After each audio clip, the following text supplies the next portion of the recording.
now I will give the floor to Antoine, so he can introduce us the next speaker.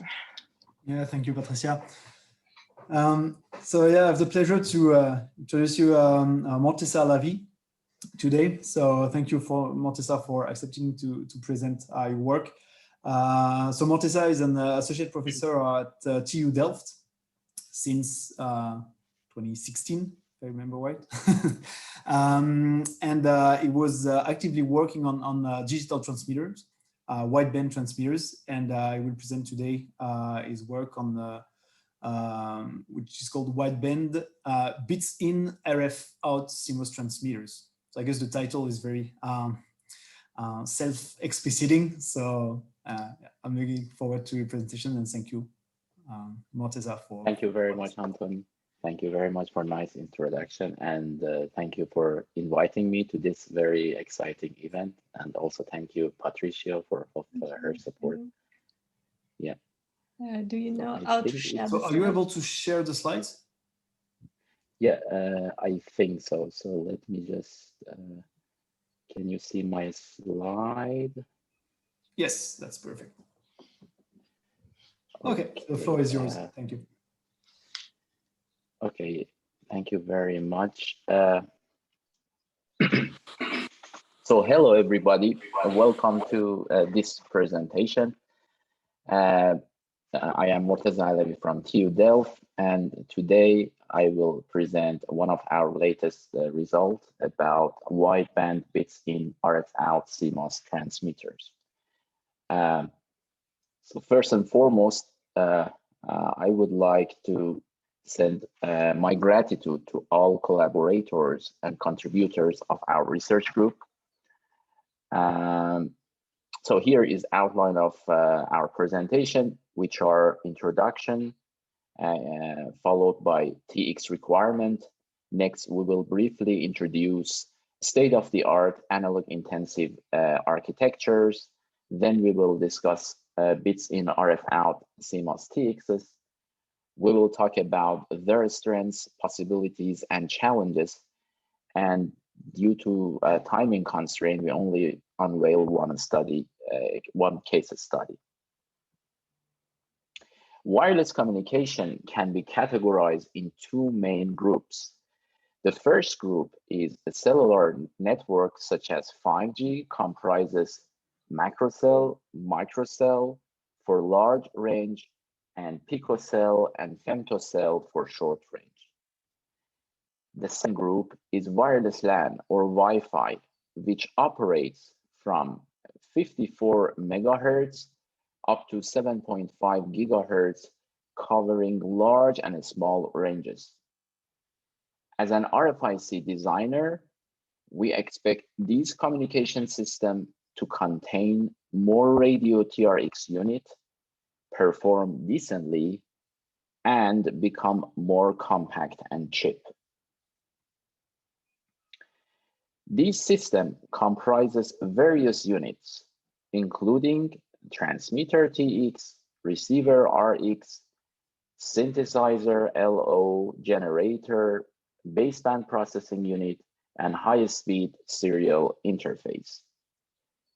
The focus of this talk is only on RFIC transmitters. Let's first briefly discuss the next generation TX requirements.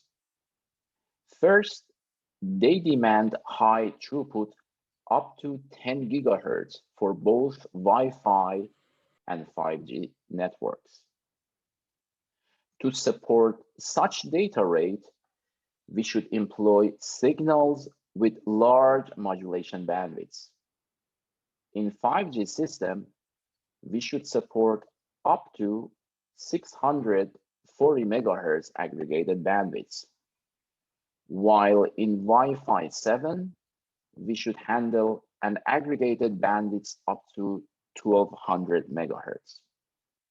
Secondly, spectral emission requirements are remarkably tough. These spectral emission requirements include a spectral mask, which leads to better than 45 dBc of ACLR, and serious emission, which should be better than 51 dBc for a 20 megahertz signal with an average power of 24 dBm. To achieve such spectral purity requirement, the TX should produce minimal IM3 spurs. Thirdly, it should meet in-band linearity requirement, which is verified by EVM. For a 1024 QAM signal, the EVM must be better than minus 35 dB. To obtain such level, its IQ image, LO leakage, CIM3, IM3 should be low enough. These non-idealities independently affect the eventual EVM performance. As a rule of thumb, to obtain better than minus 35 dB, each of these components must contribute the accuracy better than minus 46 dBc. Fourth, the maximum average power or the maximum average radiated power is derived from the communication link budget.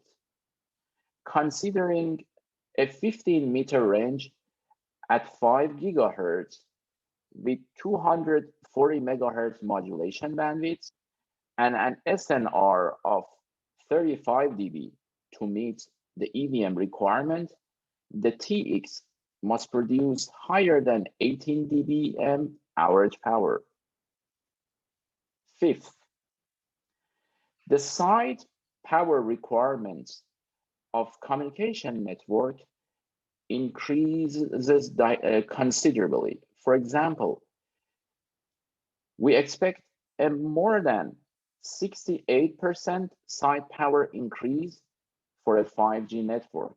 Thus, achieving decent efficiency is critically essential. Six, to improve spectral efficiency,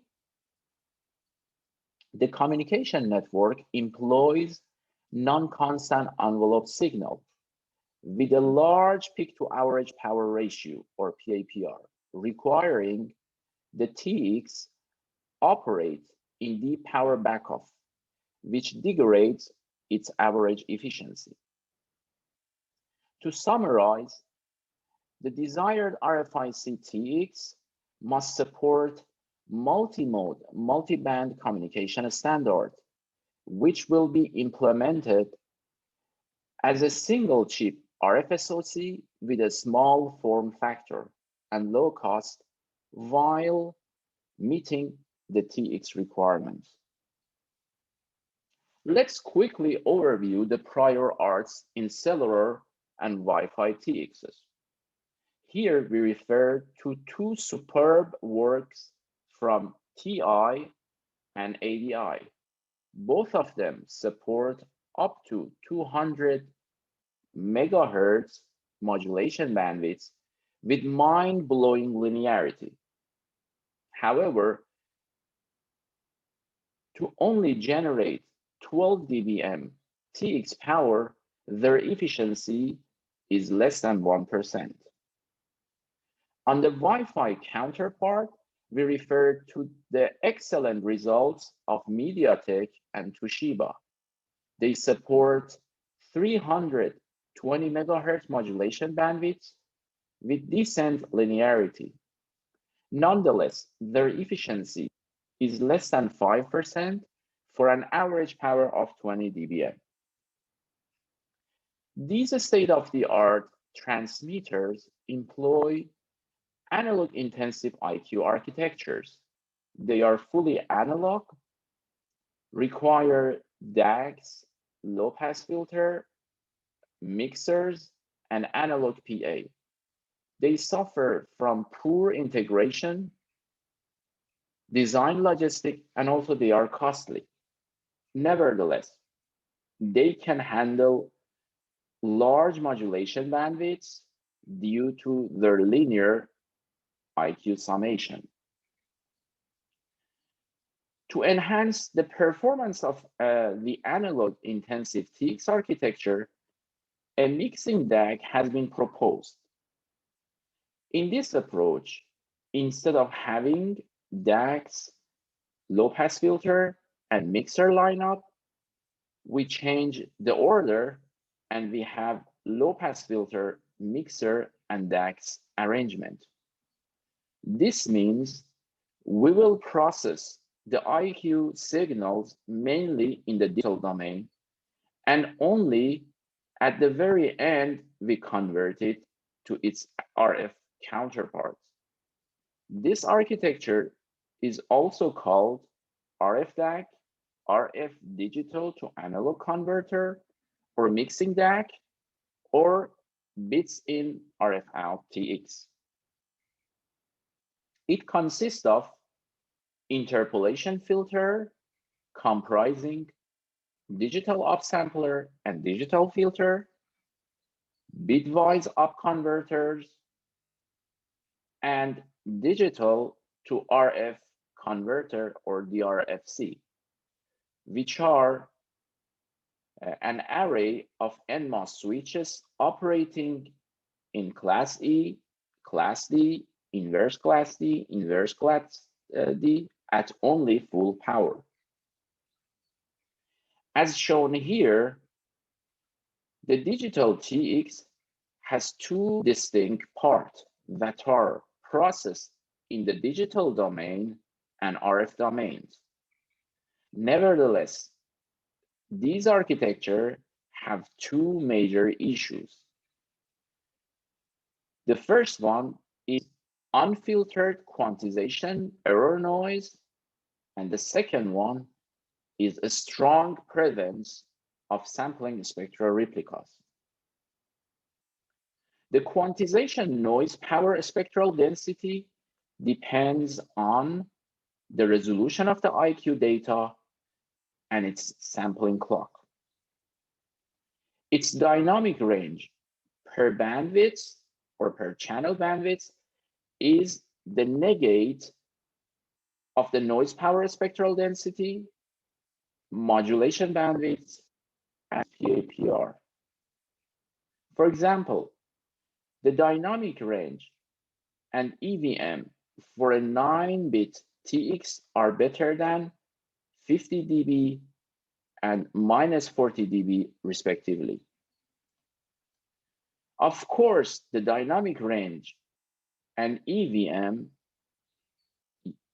will improve using more quantization levels. Due to sampling operation, the RF-DAC generates significant sampling spectral replicas for large modulation bandwidths. The level of these sampling spectral replicas depend on baseband bandwidths, channel location, and its digital filter suppression. The digital baseband data can be represented in signed and unsigned format.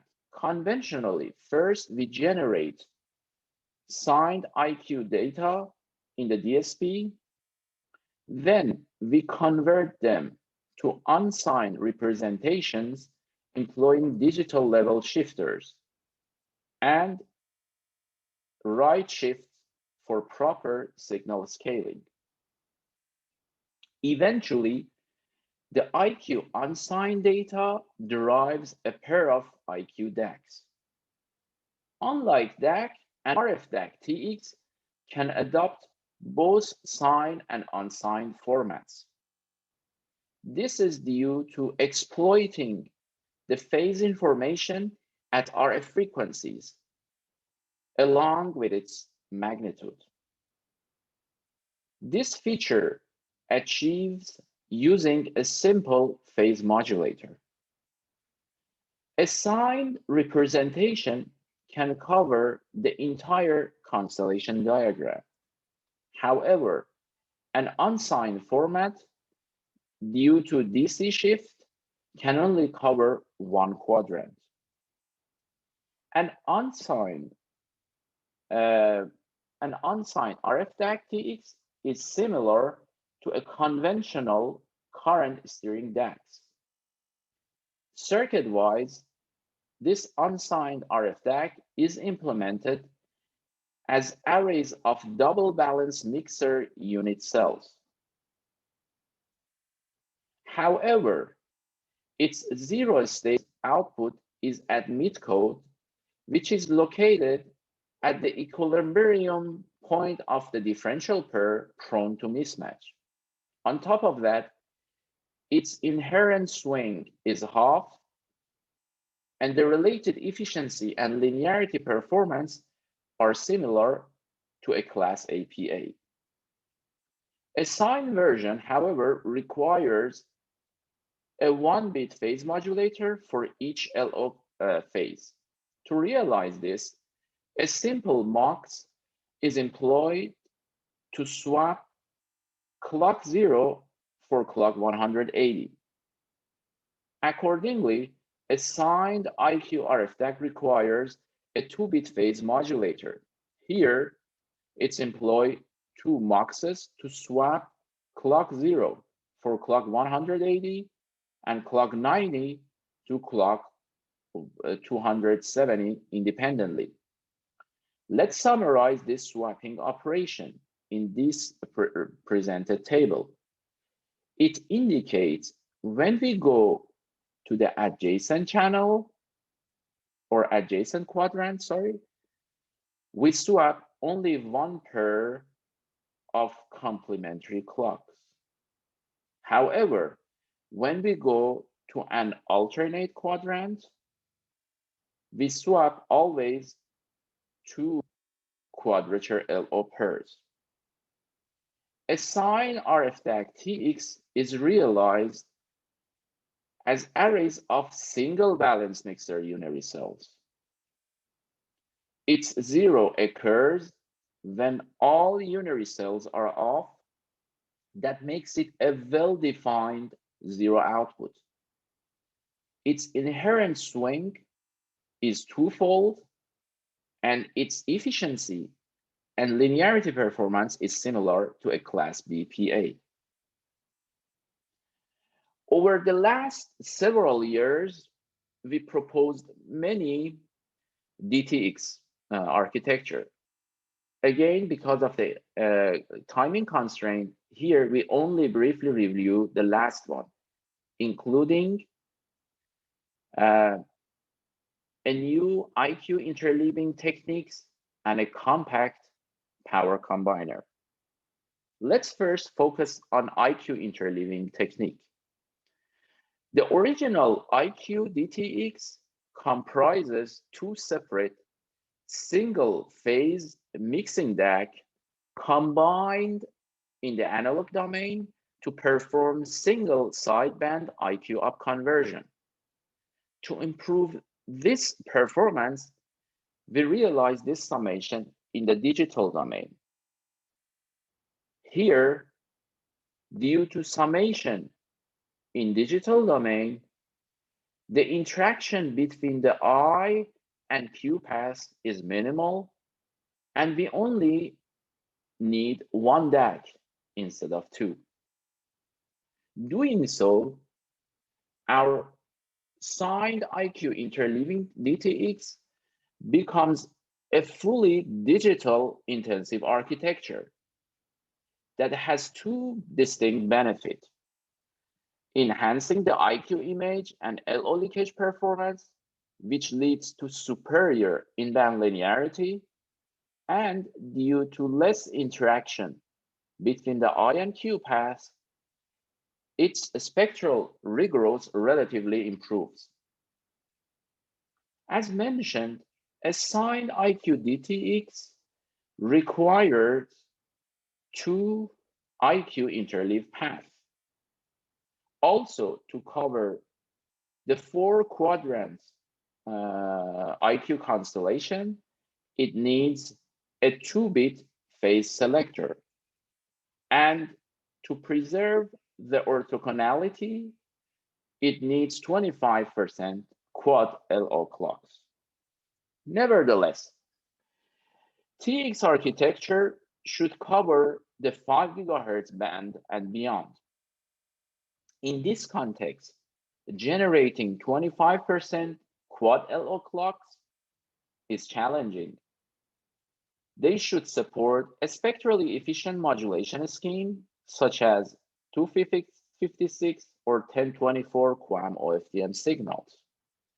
To address these issues, the proposed DTX introduces a 50% LO signed IQ interleave up conversion and a compact 4-way Doherty Combiner at 5 GHz band, and a signed interpolation second order hold digital filter. And again, unfortunately, because of the interest of the time, we cannot cover the last one.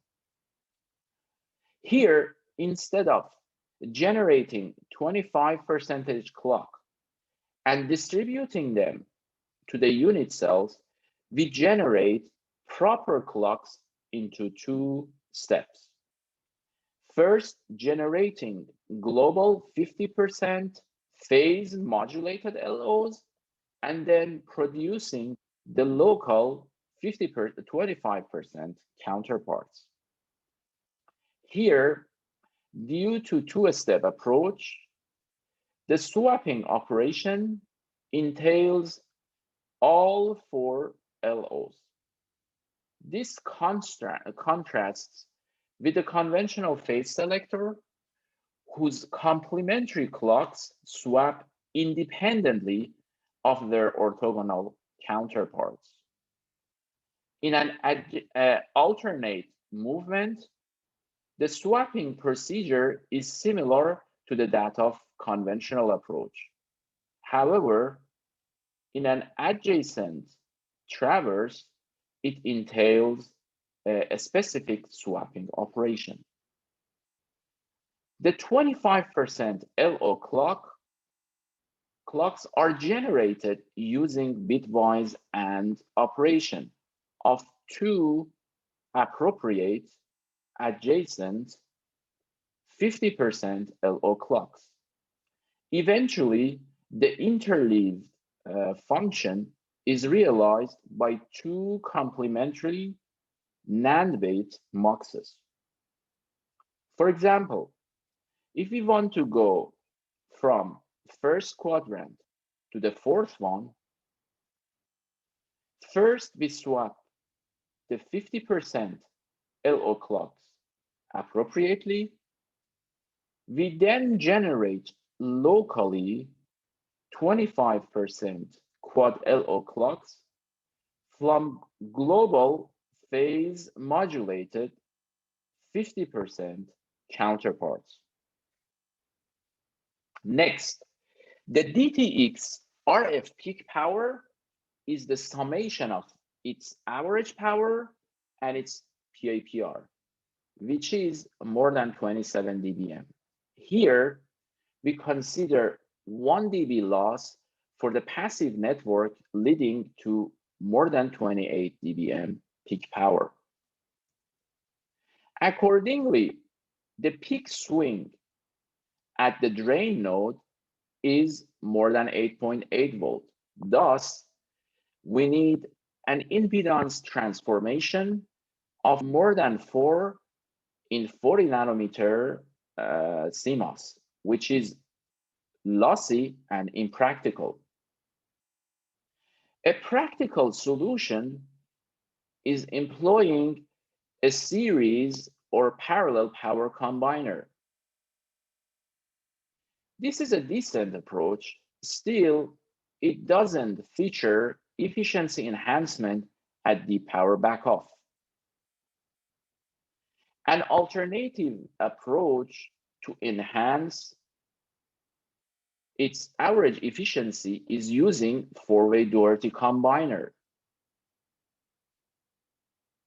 Here, we choose a symmetrical four-way Doherty implementation that features at 12 dB power backoff, its main DPA sees 4 times its optimum impedance, and its peak DPAs see large impedances. At full power, however, all DPAs see their optimum impedance. As shown here, at peak power, all 4 DPAs produce the same current, containing 4 distinct efficiency peaks. We choose a 4-way combiner with a direct path between the main and the output, thus exhibiting better efficiency at the power backoff.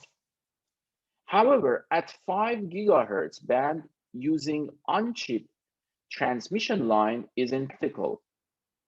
To address this issue, these TL lines approximated by their equivalent lump element passive network. Lambda over 4 TL can be approximated by a low-pass pi CLC network which can absorb the parasitic device cap, or a high-pass pi LCL network that can provide DC feed, and it's more suited for a push-pull operation. In this work, we choose a high-pass pi LCL network. Doing so leads to a compact power combiner at 5 GHz band. Nevertheless, the 4-way combiner has magnetic coupling issue between closely spaced inductors, which considerably deteriorates the Doherty operation. To mitigate this issue, we employ H-shaped inductor like planar twisted pair cables and a balance transformer. The proposed DPAs and their power combiner are placed closely, and to improve their efficiency at full power, the DPAs operate in current mode class D. Here you can see the TX block diagram comprising 4 identical 12-bit IQ banks, 4-way power combiner, global IQ sign bit mapper, and in-cell sign IQ interleaved. This chip is realized in 40 nanometer bulk CMOS with a core area of 1.5 millimeter square. Its peak power, drain, and system efficiencies are more than 27 dBm, 46%, and 30% respectively. Over more than 12 dB power backoff, its system efficiency remains about 20%. Its LO leakage, IQ image, and CIM3 are better than -60 dB without using any IQ calibration for a 120 megahertz tone spacing. It also maintained its excellent performance for a 200 megahertz tone spacing while sweeping the TX RF power.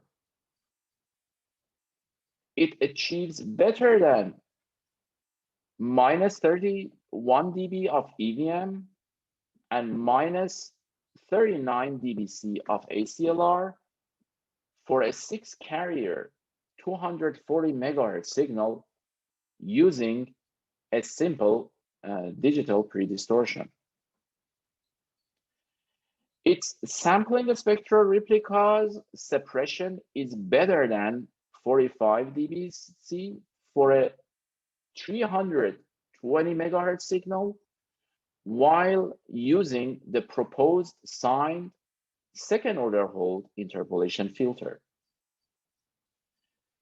To validate the multi-mode operation, a 4-carrier 200 megahertz signal is applied.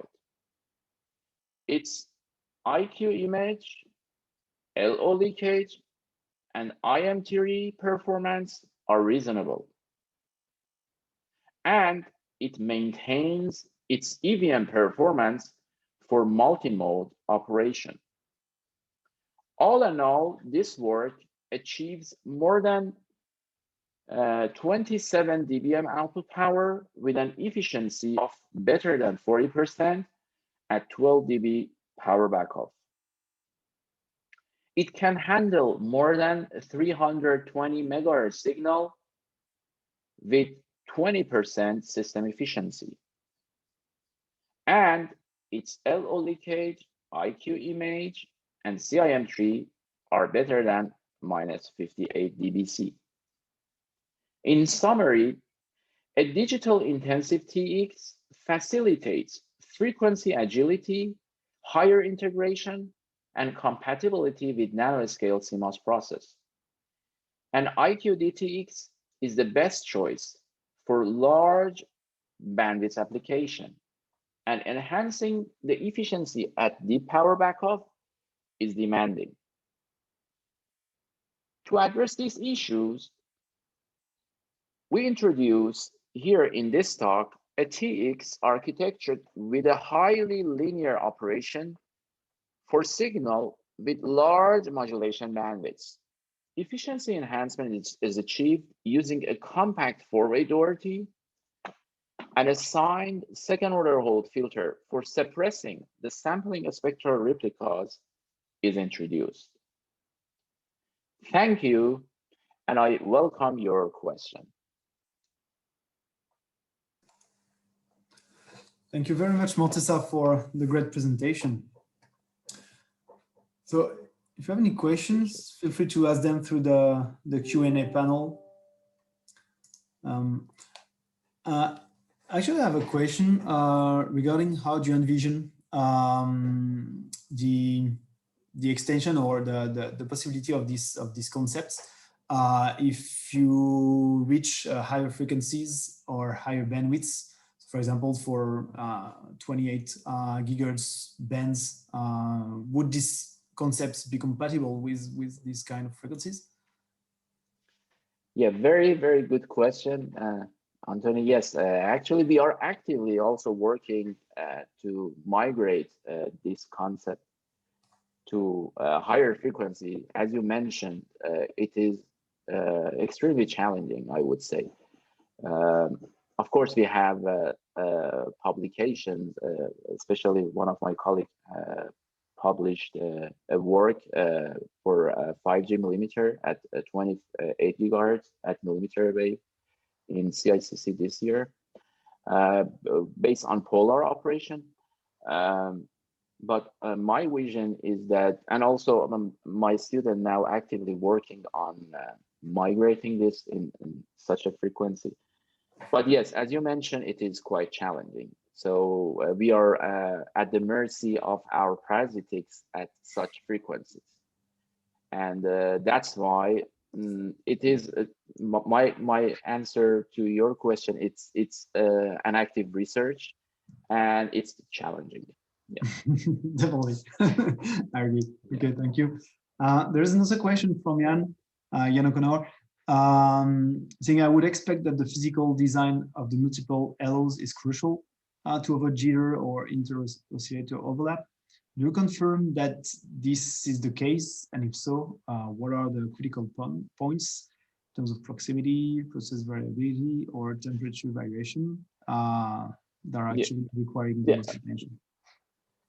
Yeah, very good question. Of course, so my PhD student didn't measure the chip under different temperature, so it's done only on I think room temperature. We didn't put an oven on top of that. And what I say that the worry that we have always for any PA or a TX is that if you generate such power, more than 27 dBm, how much heat you generate. And as a rule of thumb, what I normally do and encourage my students do is that to try to touch their hand near to the chip. And if the chip is quite hot, then you will feel it. Surprisingly, in my opinion, because of especially this current design, I did it myself and I didn't feel such a heat even at full power. So it means that it confirmed that it's operating quite efficiently at even a full power. Back to your main question regarding proximity of whether we use typical symmetrical L or H shape or whatever, and how it's improved the performance. It's a quite difficult to say so that how much we improve the performance if we or degrade the performance if we don't use this technique, this using the H shape or not. But at least from the measured result, we've seen the Doherty operation at power backup. So it means that we didn't actually see such coupling between these banks. So that is something that I can say right now. Did this answer your question? I guess yeah. I mean, the answer was very clear. Excuse me. Yeah, please. I have one question. What limits the system efficiency in the digital power amplifiers? Yeah, and very good question. And is 12 dB required to boost the efficiency as 12 dB back off, or it's because we need to combine more powers because we need higher output power than we profit from the transformer-based Doherty to combine power and try to get best back of efficiency at 12 dB. But so do you think there is any way to enhance this high back of efficiency of these digital Dohertys? Because I have seen a couple of papers at ISCCC, and the concept is is working because we see small peaks, but the system efficiency is very low. So yes, relatively very low. Very good, very good question. So yes, as you've seen, there is a big difference between the drain and system efficiencies. Now we got more than 40% drain efficiency over more than 12 dB, and even higher, up to 15 dB. But then the system, the related system efficiency is lagging 20% or so. So what limits the system efficiency at this specific design is the preceding digital circuitry. So you want to generate such accurate clock at 5 gigahertz. You can see behind me, this is the layout of this design. You can see that you should distribute such high frequency clock over all these banks. What you can do to improve the system efficiency is two things: to raise the power that you are now generating. For example, if you raise to 3 dB more or even higher, then system efficiency definitely will boost, because the fixed power consumption will not be increases, and the power is increases. So definitely that will boost your system efficiency.